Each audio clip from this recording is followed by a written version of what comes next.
Project কয়টা? দুইটা project. একটা হচ্ছে আলো সরল পথে চলে। আলো কোন পথে চলে? সরল পথে। চলে। আরেকটা হচ্ছে এই প্রজেক্টের মাধ্যমে আমরা দেখাবো যে আলো ছাড়া আমরা দেখতে পাই না। আলো ছাড়া আমরা দেখতে পাই না। তাহলে আমরা যখন এদিক থেকে আলো দিলাম, আলোটা কি সাদা খাতায় পড়তেছে? দেখো তো সবাই, জি স্যার। একদম গোল বৃত্ত হয়ে পড়তেছে। জি স্যার। হ্যাঁ, জি স্যার। দেখা যাচ্ছে না?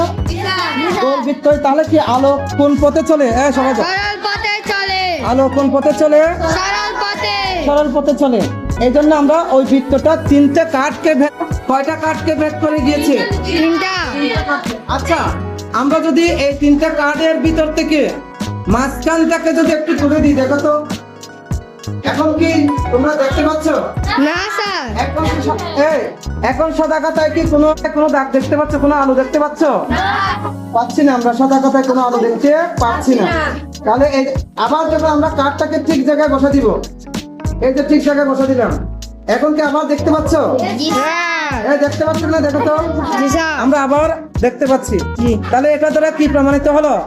আলো স্বাভাবিক পথে আলো চলে। সরল রেখায় চলে। আলো বাঁকা হয়ে চলতে পারে না। সবসময় কি পথে চলে? সরল পথে চলে।